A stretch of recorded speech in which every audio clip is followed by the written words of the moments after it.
There's nothing wrong in bringing something to the table. But about the 50-50 thing, what's your take on it? My honest take about sharing percentages of contribution in the house. 50-50, 30-70, 60-40, 90-10, 80-20. For me, that discussion should not exist. He that has more should spend more. That is it. If the woman earns more than the man, she should not hold back. I don't even know why you'll be competing with your wife, and neither do I know why you'll be competing with your husband. It's just a mindset. Some of us, we just come from a place where our mother has told us that don't allow the man because he will control you, or don't allow the woman, are you your mother, or she will control you. Are you your mother? Are you your father? Does your mother even have a good marriage? The marriage you are emulating and bringing it onto the table is a marriage that bettered you out of trauma. If you want me to bring 50-50, I don't have a problem with that. But the time that you take in making money, also give me that time. We talk about why should you go to my phone? Why should you go to my phone? Then I say, why should you have something to hide in the first place? The Bible says the two shall be naked and not ashamed. Two people who are self-aware, who knew themselves coming together, yes, to fulfill a purpose. How do you know when you are ready for marriage? I would say it is an awareness age. If you are yet to figure yourself out, you are going to give your spouse too much problem. Get married when you are self-aware. Don't let anybody put you under unnecessary pressure. When it comes to marital and emotional abuse, women, my gender now, we know how to make noise and cry and attract everybody's attention. But there are some men that are also suffering in their marriage, being abused emotionally. Hello everyone, this is Pastor Jackie Talena. Like you all know, they call me PJT. I am here today, to talk to you. This is Real Talk, where we make it real the way it is, and authentic, organic, and how it should be. Well, I'm so excited today because I have a wonderful daughter who is also a friend and somebody who inspired me a lot. I have her here with me in the studio. She is amazing. She is wonderful. She has so much in her wisdom, a wife, a mother, and a whole lot. Well, I'm so excited to have her here. Her name is Pastor Mrs. Rahab Okpe. She will introduce herself to you in a more better way. Please welcome Pastor Mrs. Rahab Okpe.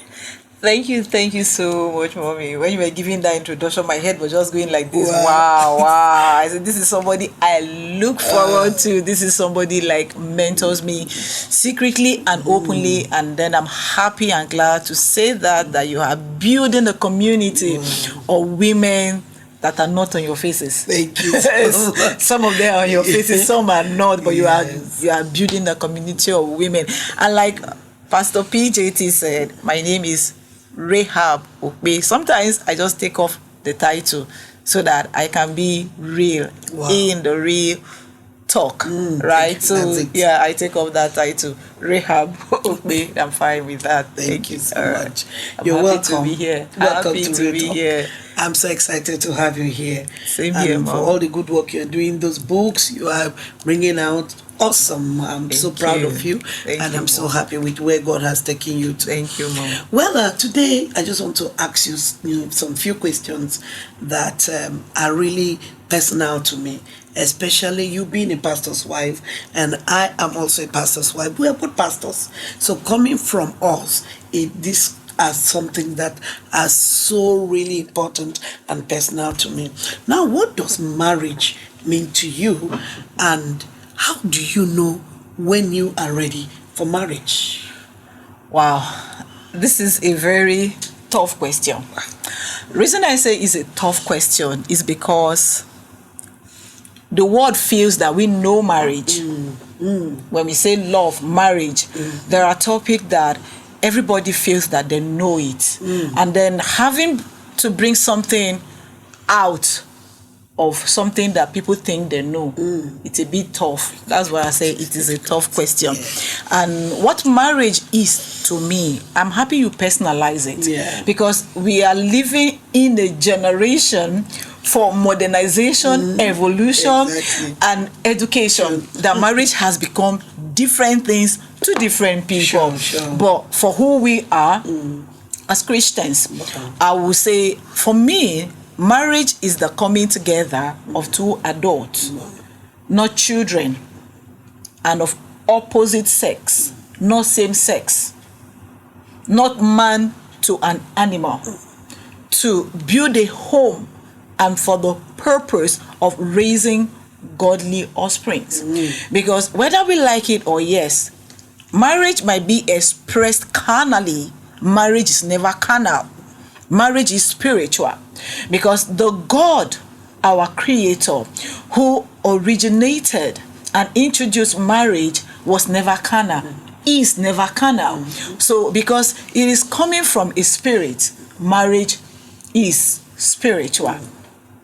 So it's a coming together of two adults to understand themselves, to be man and woman, to be husband and wife. And marriage is a platform of transparency. The Bible says the two shall be naked and not ashamed. You know, we talk about why should you go to my phone? Why should you go to my phone? Then I say, why should you have something to hide in the first place? Yeah, because if the two should be naked and not ashamed, then our nakedness, my nakedness should not, should not scare you, or I shouldn't look at your nakedness and think in a kind of way. So if I was the only one transparent and then you are not transparent, then it's somehow, because nakedness become something you are ashamed of if one person is naked and the other person is covered. But when two of you are naked, you are looking at me, I'm looking at you, I think there's nothing to hide. So marriage is that platform where we should be transparent. And I love the part B question. You said, at what age is someone ripe? If I'm paraphrasing, at what age is someone ripe for marriage? I love that question, Mama. I love it. For the very reason that people think that it is biological age that should qualify a man, qualify a woman for a marriage, and it is far from that. I beg to differ. Far from that. It shouldn't be biological age that qualifies a man or a woman for marriage. I would say it is an awareness age, self-discovery, self-identity. That is the age you are qualified for marriage. Because we're living in the world that people take years to figure who they are. Because if you are yet to figure yourself out, you are going to give your spouse too much problem. And how do you choose? From where are you choosing from? Where you don't even know who you are? How do you know who suits you? Wow. How do you know who suits you? So you will keep making errors in your choice of marriage until you discover who you are.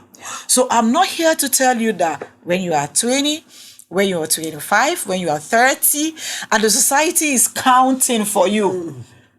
That is not the age for marriage. You can be 50 and not ready for marriage. Whereas you can be 20 and ready for marriage. So it has nothing to do with your biological age. It has everything to do with the time you have cleared yourself. And you know that mentally, physically, spiritually, financially, socially, and emotionally, you are ready to bring someone to your space that you won't give the person trouble. Otherwise, you are headed for disaster. Oh my, wow. That seems so deep. Wow, you hear that? So please don't let anybody put you under pressure. You see all this running from one prayer house to another. I have told you, it is not what is going to get you married. You just heard her, this is a pastor's wife like me. So she is not saying anything that is not right or true. And so get married when you are self-aware. Don't let anybody put you under unnecessary pressure. Don't. You need to understand what marriage is. She just said it. That means two people who are self-aware, who knew themselves coming together, to fulfill a purpose. So if you don't even know who you are, don't stand up and say that you are getting married so that you don't go and put another woman's child into trouble or go and become a headache, to many. These days, they feel like when it comes to marital emotional abuse, marital abuse, women, my gender now, we know how to make noise and cry and attract everybody's attention. But there are some men that are also suffering in their marriage, being abused emotionally, mentally and all this. So to avoid all this, it's very important for you to know who you are and be self-aware before you get married. Another thing that, another thing that is so important to me, Yes. I really admire the aspect of you. Because when we were getting married, there is this mindset that was put before all of us. And I remember, going to school in marriage. I had my degree while I was married because my admission and my marriage came almost at the same time. And I was in love. So let's go now, do this thing, then marriage can come. I didn't know how hard that was. It's a journey that I won't forget for the rest of my life.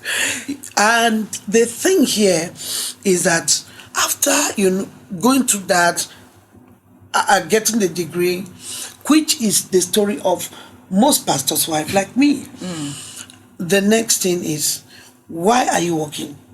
What are you working for? How much are they going to pay you that we can't afford? Yeah. And then there is now this mindset that every pastor's wife is automatically a full-time minister. So you leave everything to become pastor 2, mommy pastor, mommy GO, mama, all those titles now become, your identity. But for you, it has always been different. I kept, the first time I met you, they told me this, you're a career woman, this is where you work, this is what you do. Like, because everybody who were in that same age with you were all into full-time ministry with their husband. And then I kept waiting. So I now felt like, okay, she's just doing this, just like me. Then, now I have evolved to carry that certificate and said, yes, I also have, a degree. And I waited and waited. And each time I come in contact with you, I meet with you, I see you have grown to a height in your career, you're growing, and you've never been in full-time ministry. So why are you not in full-time ministry when it seems like it's a norm that when you're married to a pastor, automatically you become pastoress, mommy Gio, and leave every other thing, sit down and do ministry? But to you it's different. How? We want to know, please. Mommy, this is the most vulnerable aspect of us. And it's something I'm not ashamed to be vulnerable about, because it's something you've taught us. You can open yourself up for us to see. So it's real talk. Yeah, so this is real talk. So this is the most vulnerable aspect of us. Married to a pastor's wife, married to a pastor doesn't make you a pastor. Yeah, that's... My immediate younger brother is a gynecologist. I cannot expect his wife to perform surgery on me. Oh. Just because. You hear that? Mommy Gio, like me. Oh my. Yeah, just because the wife is married to him, I can never, even to give me injection, because the wife is an accountant, trained accountant, I cannot expect her to behave like the husband. And I think my walk with God on a personal note has really helped me. Because I was also in that era where, and I married very young. I married before I turned 21. So I was still forming. A lot of things in my head were still shaping. I was still trying to figure out a lot of things. But God has helped me that at that age, I was able to build self-identity. That is it. And self-awareness. And I knew where I was headed in life. See why I love this girl. You can say it. Thank you. I knew where I was headed. I knew I was going to serve God for the rest of my life. I knew service to God is like breathing. It's a lifestyle. It's already a lifestyle for me. So whether I marry a pastor or not, I will be in ministry. But I'll also have my voice shared in other places. Because as a believer, the world is your stage. Making the world, anywhere you find yourself, you are doing ministry. I work with people. I counsel them in the office. If I was restricted to the church, I was never going to have access to those kind of people and counsel them and take God to them. There are people that we ought to take God to on the street by the virtue of the work that we do. So, being a pastor's wife, I have learned how to separate myself, my person, from the position. So if you're a pastor's wife and you're overwhelmed by it, it means the position has gotten the total hold of you. So I told myself, I am not going to do this. And this is another thing also. My mom saw this girl she was raising, that number one, I love God. Then number two, I'm obsessed with books. I started writing poem from primary 3 at the age of 8. If you beat me, I don't cry. Just give me pen and paper and I'm good. Wow. To a point that every Saturday we have a farm that we go to. So when we are going to the farm, I don't talk with my siblings. I'm either very in the front or at the tail end. I have my pen and paper. As I'm looking at nature, looking at grasses, I am writing. So in the farm, I am writing poem. If there's anything they beat me for, is writing. Wow. So if somebody, to the point that when I lost my father at the age of 13, I did not cry. I locked myself. They say, go and bring her out. I was writing poem. Wow. So I pour my heart in writing. I speak in writing. So no wonder when I became a producer with NTA, and I keep winning award of best script writer, because when you have to do with writing, just put me in there. So I saw this thing. My mom also saw it. And my mom told my husband, sign an agreement. My daughter will work. See that? Nice. That is it. He said, because I was like you did your degree in your husband's house. I entered university at the age of 16, but I entered through the route of diploma. So before I finished diploma, start applying for what's that, direct entry. Then that was wasting time. I took another jam and all of that. Then finally direct entry came through for me. So I now saw myself at the age of 20, then starting with my direct entry. So my mom said, no, my daughter is not going to get married. And of course, then I still have elder ones that were not married. So it was a tug of war. So it got to a point that my mom told my husband, I am not giving this child to you. I'm giving her to your mom. So my mom took my hand and handed me over to my mother-in-law. Wow. And she said, my daughter is going to work. So Mama, it got to a point, the work was choking me. Like, I disappeared. Being a journalist, I was lost. I was looking for myself. I will sleep in the office 1 week. My body will not touch my bed at home. Night duty upon night duty upon night duty. So, and on top of that, children and everything. I was going to resign. I told my husband that I want to resign. He said, have you told your mom? Because we signed an agreement. Oh my. That she's going to say, my mom said, I know what this girl is. One of the things that will give her joy, let her walk. Let her be herself. And I'm grateful to God that my husband understands perfectly. Because even being married, and I was always going to school, coming back, I was always in school. I was not home fully. Elders in church were talking, what kind of wife did our pastor marry like this? This girl is always going to school. Women meeting day, she cannot take care of the women meeting. Everything, she's not available. She's always schooling. And my husband said, I did not marry a pastor. I married a wife. She said, if later God calls her into ministry, then she can come. Wow. But if not, is a wife I married. So I have a supportive husband in that area that he said, grow in your pace in God, because I know you love God. Also grow in your career, because I see that you can juggle both together effectively. And that has helped me all these years. So I told myself, I will do ministry. I get invite, I minister, I preach in conventions, but that's the same way I am a keynote speaker. That's the same way I'm an investigative journalist. That is the same way I run an NGO. I'm a specialist in gender issues. That is the same way I am pushing other things. Wow. And we're still here. What a balance. What a balance. This is so inspiring. Please, pastors, why mommy Gio, stand up. The way the world is turning so fast, that thing you are just carrying, that title, will not sustain you if you are lost. Here, she knew herself early enough. Please, young ladies, before you admire her, know her stories.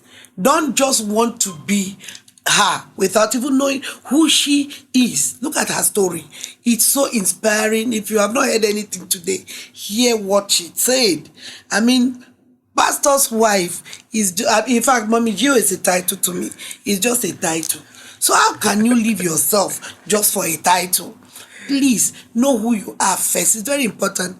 If you are not called by God into full-time ministry, don't go and be fighting and competing with your husband over who preach, who holds the mic. Did I preach well? Why did they not accept me the way they accepted my husband ministry? Tomorrow your husband will come. Is it you God called? It is me. All those things are not necessary. If you know yourself, see how fulfilled she is. She does all. This is what I call balance. Why won't she be productive? See her, she's still looking young and beautiful. I mean, you'll be surprised if you know how many children she has at this age. But she is 5 children. Can you hear that? Meanwhile, some of you that are there, you have not even received the ring. You are looking like 70-year already. Why is that so? You don't know who you are. You are waiting for one man to come and fulfill you. I mean, thank you so much. Mama, I don't like that title, Mama. I don't like it. I'm telling you. I say it makes me feel old. Oh, so don't even call me Mama. And that's why I'm not even a titled person. I am not even going by Dr. Rahab, even though I have a PhD. Rahab Okpe is just okay for me. Thank you, my darling. Yeah, if I'm giving my credential, I can tell honestly, you. Rahab Okpe, don't even put the pastor, don't put the doctor. Yes. That's why my husband calls me First Lady. I said that Mama title makes me feel old. It makes him feel old, so they don't even know it. Then it just... And it's a load. There's a load that comes with it. When you say Mama, I'll not pretend to structure into that Mama. Don't call me Mama. Thank you. And I'm proud of me. I'm telling you, of course, because Mama has a way of disappearing you, giving you, they have one unrealistic expectation about you. Because of that name, for those of you that enjoy Mama, that's okay. Enjoy your Mama. But you see people like us. One day I was carrying my bag after I've been entering into the church. My, PA hasn't come, and I saw some people were running. They want to collect my bag. I said, please wait. The last time I watched it, Queen Elizabeth, she does not allow anybody carry her bag. She said it was part of her dressing. Thank you. Don't make me too old. People who are, imagine people who are like your mother. They are calling you Mama and you are raising shoulder. No, you know what they are telling you. They are respecting you, but there is a mindset that is creating, invisible mindset that you're creating without knowing. That's why I love my PJT. I just love it. Let me just rest there. You see that Mama thing? It will make you to go and start tying her tie that will take you to make you to go and start buying all those hats. You will just be wearing, Then another thing, I know, Mama has so much that goes with it. And it's not everything that goes for everybody. They will come, they have tried me before. Me, I failed again. I said, this thing won't work for me. Because of Mama and Papa, they say we should come and be wearing uniform. My sense of dressing, colors, and is opposite my husband. But everybody say it was a trend. And I wanted to be Mama. The first day I wore it, I didn't hear any message on that day because I wasn't just comfortable. The second Sunday, and it was people that bought it for us so that we can now be like every couple. This time around, they bought lace. I will never forget it. And my husband wore it. This man was interested. Baby girl, my body is itching me. I said, they said we should go and go. We are doing Mama and Papa. He said, after this service, I am a outside boy, original outside boy. We wear cheddar, we don't wear lace. I don't even know how you collect this thing. I said, because they say we should dress like this to represent. And, at the end of the day, that was how he dropped it. I didn't tell him anything. The next Sunday, I had advised myself. I know how to talk to myself very well. I wore my pink, which is my favorite color, and I came out. The next time I saw this man in his brown suit, I said, we are not doing it. Say, you see that and quoting or what, it's not for me. Or if you want to be doing but me, I say the same thing. It doesn't work for me. So this mama thing, sometimes you are just trying to fit into a certain standard that's been created, and it's illusion sometimes. So do what works for you. Yeah, Mama, you see this uncle thing. Honestly, I have my own fair share of story on this uncle thing. I'm telling my you. husband and I don't like appearing in uniform. We have some couple of clothes that we have together, but we make sure we wear it separately or at different times. And then my husband likes fashion. He likes fashion. Yes. No. He likes fashion. And I don't want to be under pressure. I'm the kind of person that if you give me money to go and buy clothes, I might end up using it to buy books. You see? Yes. So everybody's personality. I will use the money to buy books. So, and I was going to started looking odd. You're not looking you again. Yes, no, because this man will look good in every facet. He will look good. Back. Yes. You go to the gym seriously. So he will look good. And we are not competing. So we got to a point, I said, to free myself from the expectation or because you dress very well. And in a real sense, a woman should even dress more than a man. But you see, because you are giving to the dressing, okay, Baba, I clap for you. I give it to you. But you know what? I am going to wear only black for the rest of my life. Are you comfortable with that? You see that? I will pick one color because I wore one hair for 4 years. I was wearing only fringe hairstyle for 4 years, and I was telling Mama behind the scene, I said I am also getting to that point where I will look for a hairstyle that fits me, and I will stay on it till I get old with it. And I'm getting to that point too. I woke up, I saw that all my wardrobe black. I said, yes, let me just wear only black. So if I am repeating clothes, let them know whether you are dressing more than me. This is me. This is you. Because you can't give me the money. See what I'm wearing. This is me. So beautiful. Oh, this is no cap. No.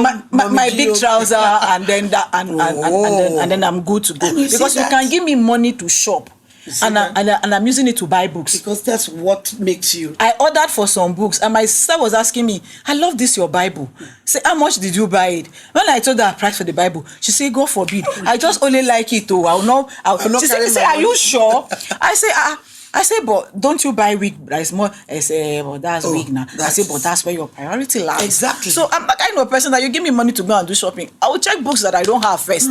So in the end, when I reduce the money, I will just go simple. So Baba, I clap hand for you. The question of priority. Yeah, we are not competing. You are good as you dress, right? But I think I invest more in my mind and it gives me a lot of satisfaction. You see that? Yes. Wow. So this mama papa thing, pastor and pastor's wife, you will die fulfilling this role. Thank you. You will, because you cannot even meet up. So people are wearing uniform and they are not talking to each other. A whole lot. Husband and wife, pastor and the wife, keeping malice, and they will dress in uniform. So in the end, it becomes a whole performance. Exactly. The razzmatazz around this is too much for me.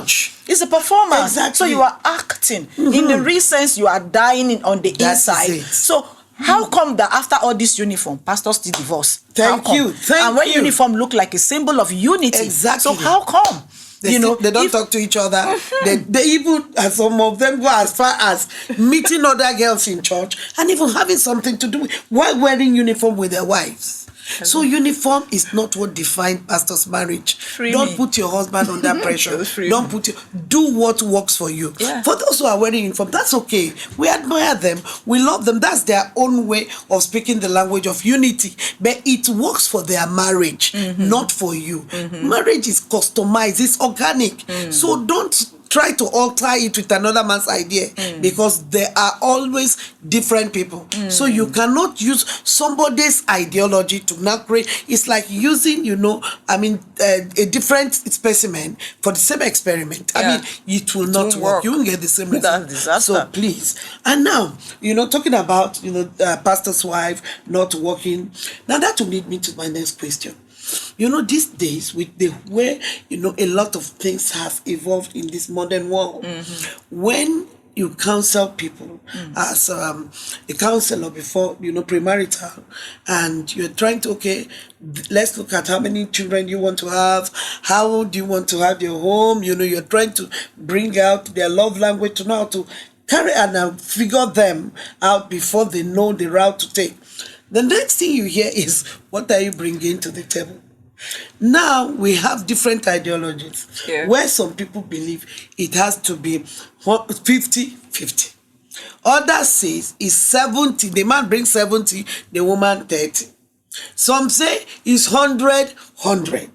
And as a result of this, there's so many, there's so many things that has gone wrong because of this simple belief of what are you bringing to the table and what is them. There's nothing wrong in bringing something to the table. But about the 50-50 thing, what's your take on it? My honest take about sharing percentages of contribution in the house. 50-50, 30-70, 60-40, 90-10, 80-20. For me, that discussion should not exist. Thank you. I love this girl. That discussion of what are you bringing to the table, let's share it, and it's discussed in the courtship, should not exist. Hear this, I'm not saying that a woman should not contribute. What I'm saying that he that has more should spend more. That is it. If the woman earns more than the man, she should not hold back. Especially that the man is trying. What he's bringing at the end of the month is 200K. And you are bringing like 2, 3, 4 million. So if you earn more, please spend more. Because there's one thing about people that earns more. People that earns more, they spend less time in the house. Watch a woman that bring more income. She's hardly at home. It means that the husband is argumenting by watching the children, by protecting the children, even with maid, to make sure that everything is okay. And if it was the man that was bringing more, you see that the woman is bringing less, but she's spending more time in the home front. True. So for me, if you want me to bring 50-50, let's also share our time investment at home 50-50. So if you are going to spend 5 hours at home, let me have that 5 hours too. So we should do equal domestic chores. And when I'm started, if it is 50-50, means I wash plate, you wash plates. That's easy to hear that. It means I bathe children, you bathe children. Because you cannot give me more financial load and I still take more domestic chores. It doesn't work. Even the resource theory said he that has more resources is the one that have upper hand in decision making. So if I bring more resources, I should have upper hand in decision making. It means you wash the dishes with me, you do diapers, and do a lot of things that I do. So if you want me to bring 50-50, I don't have a problem with that. But the time that you take in making money, also give me that time. Because I'm sharing my time with nursing children. I'm sharing my time with taking maternity leave and taking me off the office front for good 3 to 6 months. I am sharing my time with antenatal. I am sharing my time with a lot of things. And in the end, you want 50-50 contribution. It's a no. I'm not giving 50-50 contribution. I don't know of any other woman there outside. But you see, if you engage her so much domestically and you have domesticated her, please don't expect equal financial contribution. Because you see, those domestic chores take from you more than office work. They do a whole lot. I work in an office mentally and I take a break. Physically, yes. Sometimes when I take break, I have disappeared. I'm not going back to the office that day again after I take my lunch break. But do I disappear from housework? No way. Is it in the midnight that I will still be working? As much as my attention is needed at home, I give it. And you know one thing with housework, mommy, if I do some scripting today, I'll not go back and do the same thing tomorrow. See that. But I can wash plates after breakfast. It will look as if they have not done anything in the house. Thank you. As if you have not washed If you enter the house, you're like, the house is dirty. And you don't know where those spoons, plates, dirty cups, you don't even know where they come from. So it is more draining. It does. Than the one we do and we get money from outside. Yes. And if you rented a cook, you are going to pay. You would if you rented a cleaner, you were going to pay. So if this woman is doing that free of charge, that's her way of contribution. Exactly. That's a way of contribution. Yes. And according to, I think, the GDP, national GDP, they said we cannot get the accurate figure because of full housewife domestic chores. Exactly. That is not measured financially. It's not. So we cannot get the accurate figure, figure of the domestic gross product. So when it is measured nationally, we can't get the figure because of the money that women lost or lose daily to domestic chores. So these are the things we should consider when we talk about 50-50, 30-70. Let's consider 100-100. Mama, I in a place where we lived in Lagos, in the apartment, there were couples there that their light got finished. And the man was waiting, the wife traveled. Oh, Jesus. And she okay, it was not even prepaid that time. Wow. But NEPA came to disconnect their lights. So he now asked me, did I disconnect your light so that we can go in group? I said no. And I said, why did you do? He said, because my wife has been out of the country. It is her duty to pay NEPA bill.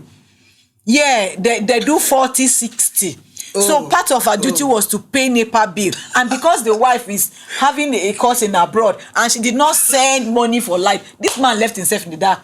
This is how real Yes. it can be. Thank you. He left himself in the dark. Oh, God. And came to meet me. He said, they cut your light, so let's go together. So that I said, Uncle Osi, no. And he was even bold to tell me that is the one that my wife covers. That day I lost respect. I lost it for him. Wow. So to tell you that this is real. Yes. Ma'am, you don't know how happy I am that you are a voice on this thing. Oh, thank you. That you are a voice on this issue. Because this is also one of the reasons silently that women have gone into infidelity. Yes. Thank you. Thank you. This is one of the reasons. Yeah. Men are crying. Okay. Lately, I love to watch Paternity Court. George Lake. I love to watch Paternity Court. Jenny, you know. And I said that these Oyibo people, they will bring DNA tests to Nigeria. People are like, a lot of children may not be their fathers. A lot. Only God knows. You know. And then we're looking at. And I was thinking, because I am a researcher, so anything just throw me into researching. And I started researching on this to find out that one of the reasons why we're having children that don't belong to the father of the house is the 50-50 sharing of money contribution. You knew that your wife earns 200K at the end of the month, and you are giving her a responsibility of 1 million, 2 million. So where will she get that money? Where is that markup? Where is it coming from? Where is that markup coming from? So it could be from a man, and because you have said you contribute, so when she brings the money, you don't even ask questions. Yes. My husband knows how much I earn. Yes. I've worked with the government for almost 15 years. So position-wise, I should be like a manager, assistant manager thereabout, because it's after every 3 years you get promotion. So he knows how much comes in. Every month, every year, he knows how much is being topped on my salary. So there are amount of money, except I say I collect a loan from the cooperative, or I collect a loan from, there's amount of money I will bring that he will question me. So how did you get it? Then I could say maybe I did contribution, I did this or I do that. He knows. But because you are bent on 50-50, you don't care. You don't care. You are just after so long the money. as you take off your responsibility at home, merging to the. So you see that a lot of men are crying that women are going into infidelity, and it's becoming higher. The rate is growing, is skyrocketing. Honestly. More than before. Because every woman wants to be independent. Yes. They don't want the man to insult them, because they will even tell you, if the man is doing 100, you are just a roommate. You are not contributing. You are irrelevant. You are not. And some men will put it to your face. So the women don't care. No matter the source they are getting it from, so long as they have respect, bringing something to the table. So you see where this is putting. I know that society is changing, right? And we should change with the changing society. But there are some things that are sacrosanct. There are some things that should be. They are norm, they are cultural, they are religious, they are societal. And that norm is that a woman should still keep herself in the marriage. And that 50-50 should not push you to go and get money just because you want to have that self-worth that he's contributing, I am also contributing. So you see, Ma, you see where the issue of this whole thing driving us to. This is deep. This is deep. Please, get her books. She has so much, about this that she has put together in her books, which she's going to mention there before we go. But this is deep. This 50-50, 100-100, 60-70 sharing responsibility, it's creating more trouble than solving it. And if we do not correct it, especially from our point as spiritual leaders, who else? So things need to be well defined, balanced. Marriage is more than responsibility. There are so many things that go with marriage. And it's so heartbreaking today that this 50-50 thing has brought more problem into home. A lot of divorce, separation, traumatizing children, and so many. Mother is not there because she needs to go and work to meet up responsibility. The houseboy is busy molesting her daughter behind her. She doesn't even know. The boy is not there. The father is not there to be a father figure to the child because he needs to go and get money. So absentee father, this boy grow up and find his esteem among his age mate, where he ends up on drugs and a whole lot of things, and life has just been chattered everywhere because we come up with this concept of 50-50 thing. You say something and that should work for everybody. Even if you do not get anything from this point, hold on to it. He who earns more brings more. That makes it easy. I don't even know why you be competing with your wife, and neither do I know why you be competing with your husband. It's just a mindset. Some of us, we just come from a place where our mother has told us that don't allow the man because he will control you, or don't allow the woman, are you your mother, or she will control you. Are you your mother? Are you your father? Does your mother even have a good marriage? The marriage you are emulating and bringing it on the table is a marriage that baited you out of trauma. You have not, change yourself, know yourself, and you are copying it. So she just said so much today. And I believe that, this will go far to educate as many people. So please, for those of you who are yet to be married, make sure you sit down and talk genuinely. Leverage more on self-awareness than 50-50. Yeah, that is it. Yeah, let me just add to this. Yeah. This 50-50 70-30 thing is a borrowed culture. Exactly. Yeah, it's a borrowed culture. It's something we're learning because of modernization. We're looking at the Western world. And we have forgotten that our setup as Africans, because you will hear men talk. You say abroad, when you take a lady out, she's the one that pays the bills. Now you take a Nigerian lady out to the restaurant, the bill will be on you. Even the Uber that will bring her, you'll be the one to pay. I'm not saying that women should not pay the bills, especially if you work and you have something. A guy must not take you out and pay the bill, because that's why you will not say yes to a guy that you don't want, because you have your money, you have your Uber money to and fro. So you will not depend on whether you want it. You will not be forced on anybody. But the thing is, we have forgotten that African men also want you 100% contribution domestically and 100% contribution financially. This recent society. Yes. So the abroad you are copying.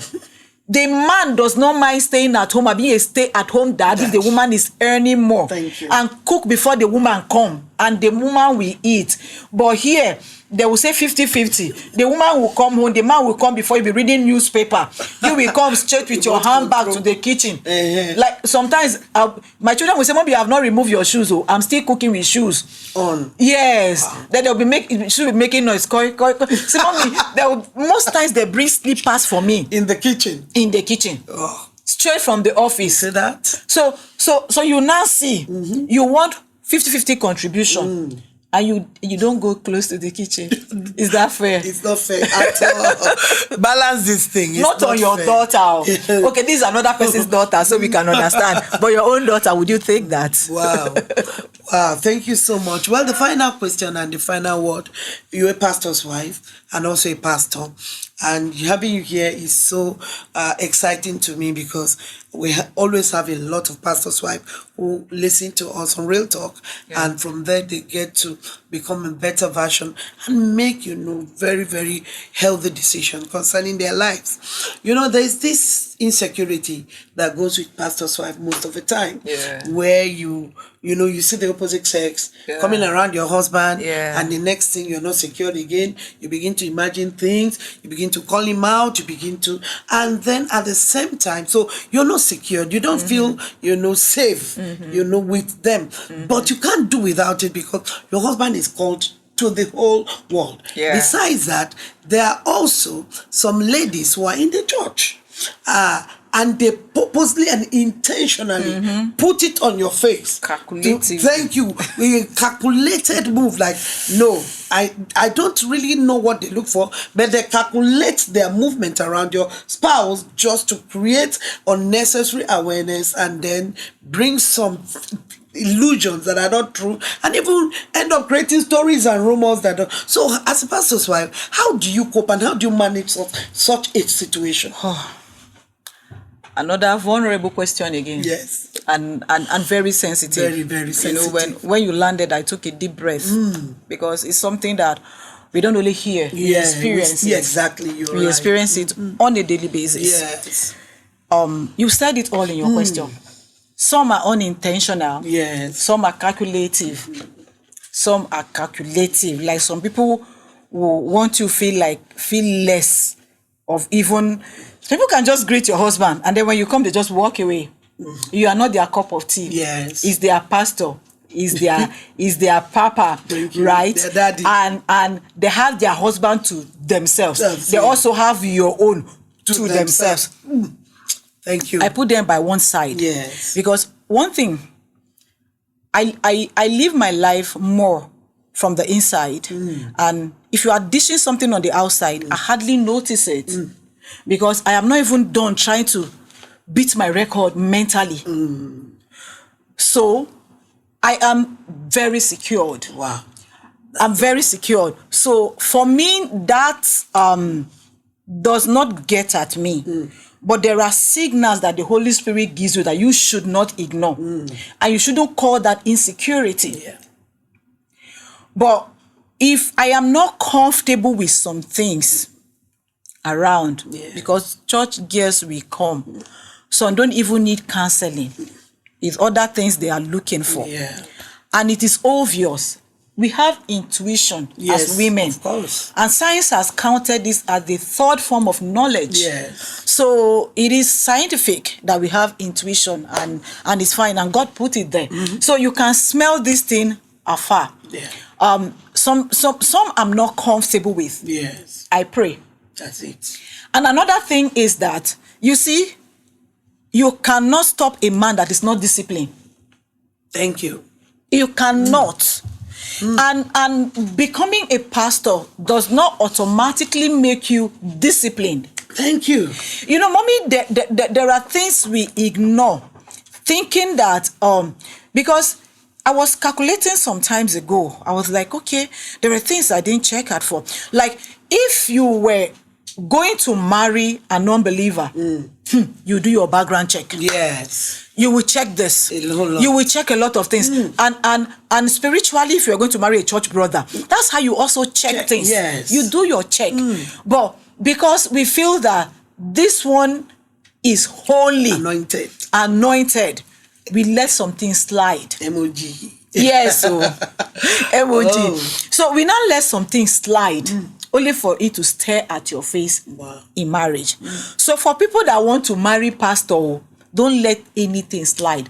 Checkmate them, or do your thorough background check like you will do for an unbeliever.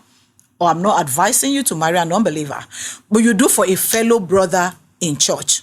Then another thing is that your mind has a way of playing on you. I read a write-up from a man, and he said, as at the time he did the write-up, he was over 90 years. And he said 60% of what he was afraid of growing up Now he is over 90. 60% of them never happen. So sometimes what you are afraid of is just a signal to weigh you down from pursuing what is the ultimate. Wow. It's a distraction. It might never happen. So don't be that pastor's wife that you pick every signal. I like you when you are sensitive. The woman in the Bible told the husband, I perceive this is a man of God. Let's build him an inn. Let's put a table. Talking about Elijah. Yes, let's put a table so that when he comes. So if you are only perceiving girls that are eyeing your husband, why don't you also perceive what will grow your ministry? Thank you. Wow. Yeah, why don't you perceive what will grow the ministry? Why don't you perceive ideas and things that will also help your husband? You know, so to put yourself in a safe space, Mama, keep growing as a woman. Exactly. That is the word. Keep growing as a woman. So much more that if the man finally loses you to any sister in church, is his loss. Yes. You have grown so well that somebody bigger than him will be the one to pick you. For you. So at every point where you don't feel secured, look for something to put inside yourself. Keep growing. As a pastor's wife, as a woman, because it's not only in Christendom, it's not only even in church. No, as a woman, keep growing yourself. Develop yourself so much that it helps you build your security. Yes. Because you know that you try your best for him, but you cannot control an indisciplined man. That is the key. And if the man or the pastor is seen doing this, doing that, it has nothing to do with you. No. He said it. No, it has nothing to do with you. No. Because sometimes you tell yourself, maybe because I am not good in the bedroom, maybe because I don't dress very well the way he wants, this other one dress more than me. I am telling you, when a wife is naked and another girl is naked, it's the nakedness of someone that he's not used to that will be more appealing than the one he's already used to seeing. So your own might not be a temptation. That's why I keep telling women, you are wearing sexy thing for your husband, and your husband is not in the office. There was a woman I saw, pregnancy, with maternity. I almost gave her a wrapper to cover. Wow. So I was like, in the antenatal, my husband likes skimpy things. Did you come to the antenatal with your husband? And she said, no. So who are you not appealing to? Who are you appealing to? So in the end, there's nothing that put a woman under pressure. And so many pastors' wives with high blood pressure. A lot. Because and insomnia. Oh, mine. A lot. Oh, mine. Because of the build-up in church. The church setting that should be your safe space. Some pastors' wives are coming to church.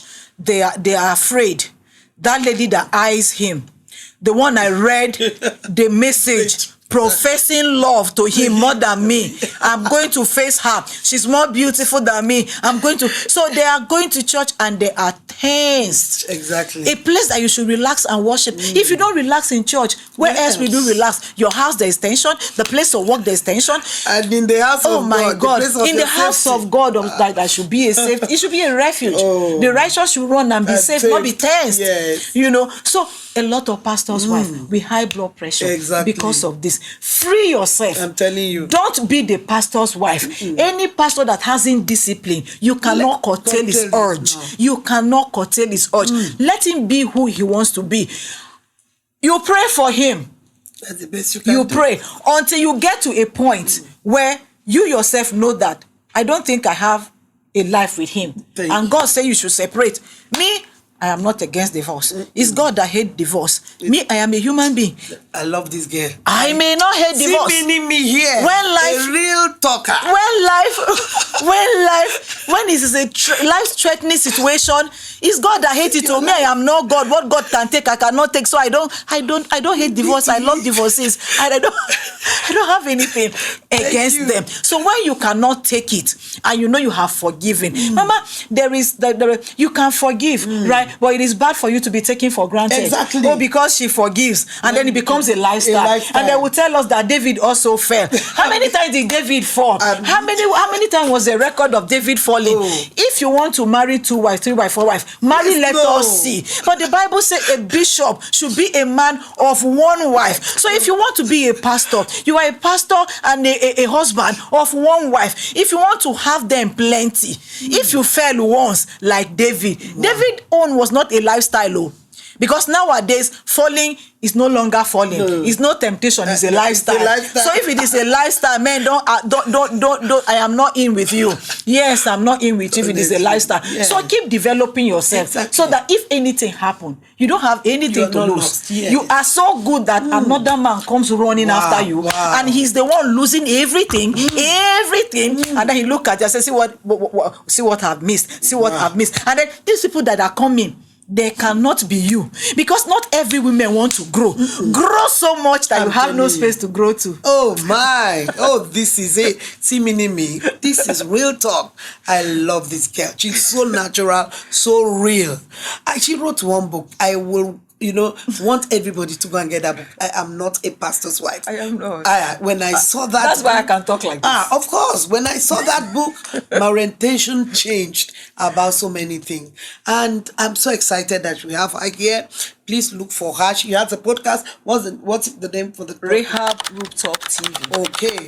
Rahab Rooftop TV. Follow her. You will hear more. What we just dropped is a tip of the iceberg. When you go on her podcast, you will learn so much, because she is an epitome of good knowledge. You will learn. And as you learn, you grow. So follow her. And to all those pastors' wives that are sitting down and not doing anything, this is who to listen to. She will help your life. By listening to her a lot, I know what I have learned. Maybe I like to learn. She is my spiritual daughter, but I learn a lot from her. So I encourage you to please listen to her. Follow her on all her social media platforms. Well, before we go, there is a young lady there who aspired to become a mommy Gio one day, a pastor's wife. There's a young man who has a calling of God. They're looking forward to wearing the suit and tie and carrying the big Bible so that they can climb that altar and scatter the devil. And there's a pastor's wife also watching us, and a pastor. Please, I would like you to talk to them. Just give them the final word before we close it up for today. Before I say the final word, thank you so much, ma'am, for bringing me on this show. You know I love you personally. So excited. Yeah, I love you personally for what you stand for, and for opening doors for us. If not for you, some of us cannot speak boldly like this. When we go home, then we do our license. But if they do anything, say, Mama, that show I attended, I've broken tables, and you have our back. Thank you so much for having our back as a mother. My final word to you being a pastor, you want to become a pastor's wife. Sometimes you don't choose yourself, and as always, don't choose yourself. Let God choose you, because if you choose yourself, it's going to be overwhelming. The burden of being married alone is crazy. Then that of pastor's wife, I can't times it by 2. It could be by 100.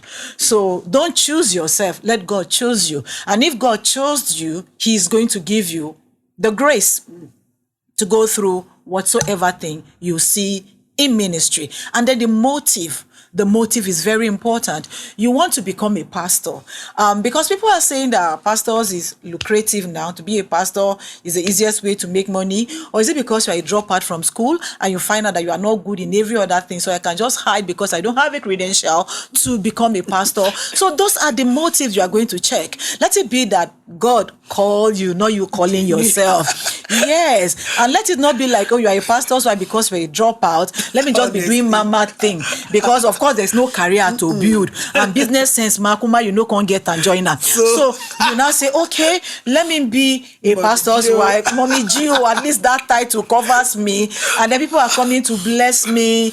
Mommy Gio, take perfume, take this. And then you are feeling like one done. Then in the real world, you cannot fit in. No. Your motive in life, the Bible says God sees the heart. Your motive in life matters. So watch your motive before you take that ring to become a pastor's wife. Because if your motive was wrong, the girls in church are going to frustrate you. And God is not going to back you up because you are the one that brought yourself there. He didn't call you to be a pastor's wife. Because even being a pastor's wife is a calling into ministry. And marriage in of itself is also a calling because it's going to be a lifetime assignment. Marriage work, they finish. So before you think about coming to this pastor's wife, check your motives very well. Do your prayers, right? So that the Holy Spirit will be with you. And I will leave this word with you.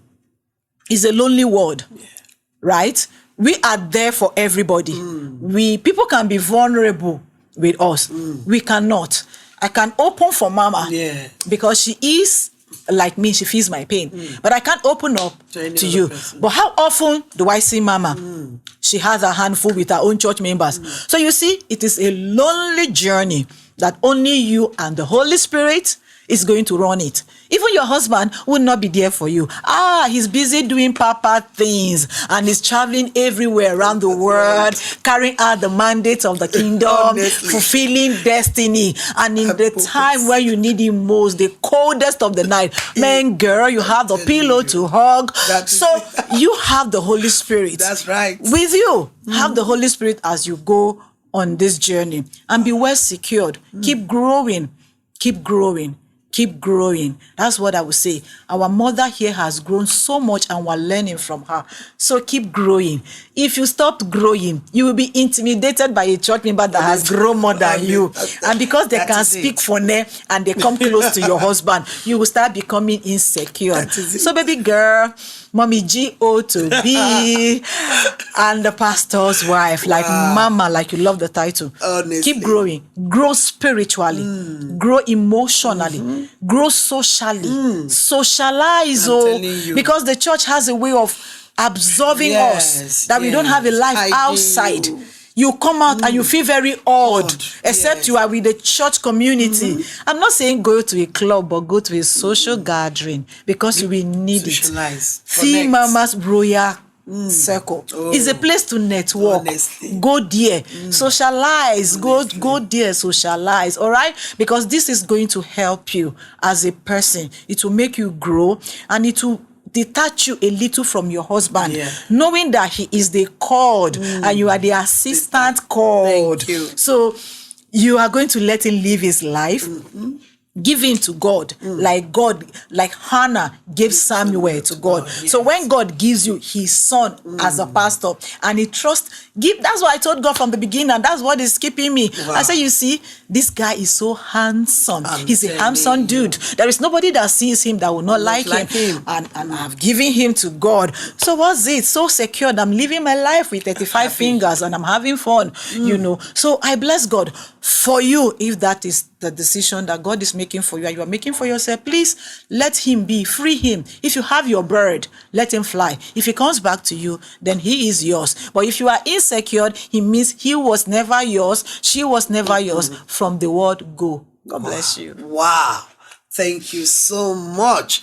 You know what? This is Real Talk with PJT, and so happy to have Rahab Okpe here. We say it real the way it should be in order to help correct certain things and also to make impact all over the world. I hope it made sense today. See you some other time. Bye. PJT. Real Talk with PJT. Pastor Jackie Talena.